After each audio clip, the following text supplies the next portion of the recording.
The 89th Masters had quite the fantastic finish as Rory McIlroy finally put on a green jacket with a thrilling playoff win on Sunday at Augusta National. He's now also completed the career Grand Slam. So we're going to break it all down. We're going to do it with a broadcaster for the PGA Tour. His name is Jeff Eisenband, and he joins me now. Jeff, what's going on? Long time no see. I haven't talked golf with you in a while. How's it going?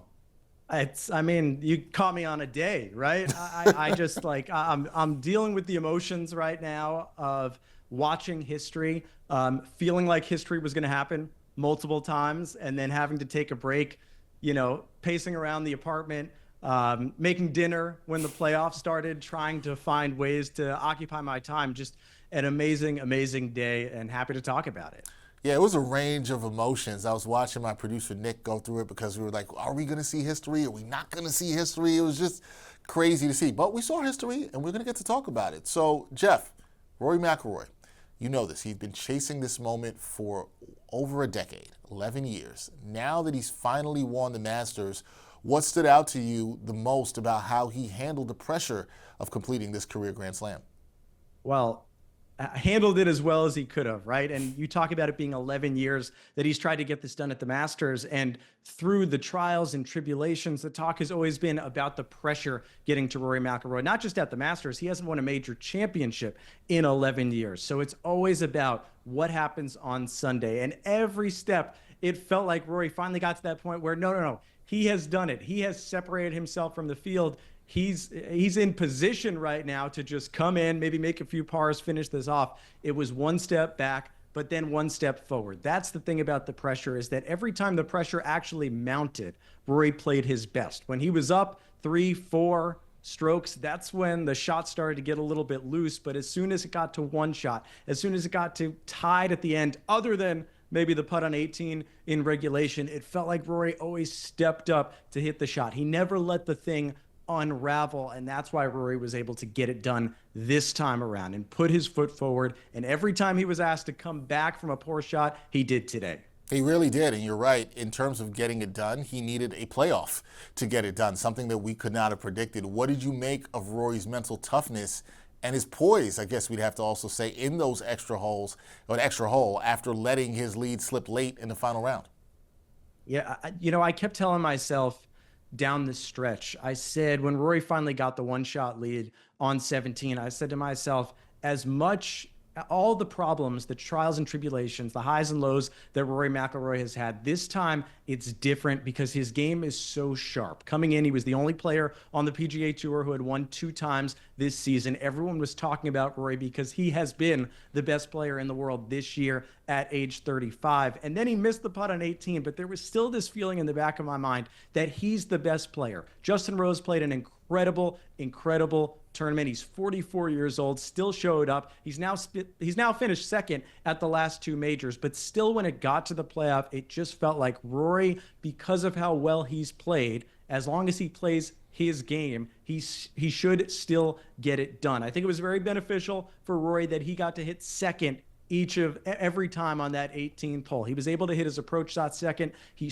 saw where Justin Rose was. I think that was really important for Rory to know what he had to do, to know he could get his ball inside of Justin Rose, which he did. He would see the end of Justin Rose's putt in that little short putt that Rory had. So to me, that was just so crucial. That's why it was different for Rory this time, because he was more prepared, because he's been the best player in the world this year, and that's why he showed up right at the end. He showed up at the end indeed. And I always like to take things like this, moments like this, historical moments in sports, and try to put it in context, because this victory, Jeff, puts him in elite company. Only 6 others have completed the career Grand Slam. Tiger Woods was the last to complete it 25 years ago. So how does Rory's path to the Slam differ from the other greats who've done it?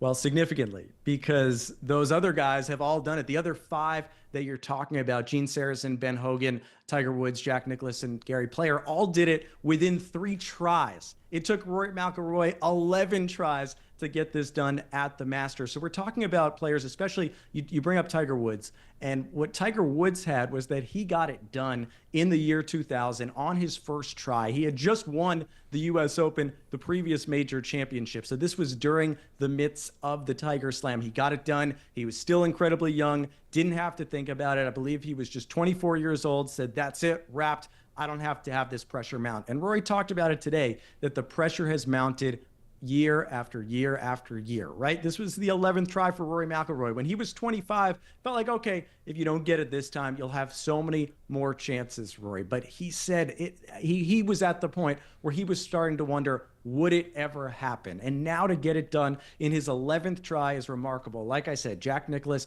Gary Player, they did it in their 3rd try. You have to go 3 times over and one and a couple more to get to Rory McIlroy at 11 tries. He also wins the Masters in his 17th try. Only Sergio Garcia, who won in his 19th try. It took more times playing the Masters to win their first green jacket. So just a remarkable moment for Rory McIlroy, one that took way longer than we all expected once upon a time, but still you can't negate how big of an accomplishment this is, even if it happened at 35 as opposed to 25. No, it's absolutely a huge accomplishment and moment for Rory McIlroy. And Jeff, he spoke candidly in the past about the weight this tournament has carried for him.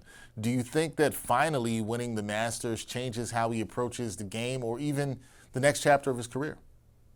Yes, and Dex, I'll give you a great comparison that I've been using is Tom Brady. Remember, Tom Brady won his first 3 Super Bowl titles in his first 5 years as a pro, his first 4 years as a starter, right? The 2004 season was when he won his 3rd title with the New England Patriots. It took 10 more years before Tom Brady won another Super Bowl title. He ended up winning 7 titles. But you're thinking about this 10 years in between, roughly the same age was Tom Brady, around that time that it should be, that 25 to 35 age, that time that as a professional athlete, that should be your prime. Both Rory McIlroy and Tom Brady go through this phase where they are the best player in the world during that decade, but they don't win the titles, right? You think about Brady, obviously the undefeated season when the New York Giants derailed that. They beat Brady twice. Tom Brady was winning MVPs in that stretch. But then once Brady was able to get his 4th ring, was able to get that win against the Seattle Seahawks, got some help from Malcolm Butler, all of a sudden it was Tom Brady's the best in the world again, and he's just going to ring off a couple more Super Bowl titles. So there is that chance that Rory McIlroy at 35, which is younger in golf terms than in NFL terms, and obviously we know how long Brady played, but there's still all this time for Rory McIlroy, and he has been the best player in the world this year. So there is that feeling that this weight, the one notch that Rory McIlroy didn't have in terms of encompassing his entire career, that one notch he has now found. So now everything else is essentially icing on the cake, because now at this point, Rory is just padding his legacy. He's padding his career with more majors, more FedEx Cup titles, more PGA Tour wins, more of everything else. I think this just opens him up that there's no wound up pressure in terms of one thing that he has to get. Yeah, I'm very intrigued to see how he plays after this. Maybe he's sort of got the monkey off of his back, for lack of a better term, and now he can just play a little freer now that he's got the green jacket, completed the career Grand Slam. Rory McIlroy winning the 89th Masters in a fantastic finish. If you missed some of these shots, you got to go back and check that out. A really good day for golf and the golf fans. That is Jeff Eisenband. Check him out, broadcaster with the PGA Tour, one of the best in the game covering golf. Jeff, appreciate you, man. We got to talk again soon. Always a pleasure to talk some golf with you. For sure. You're the man, Dex. Thank you.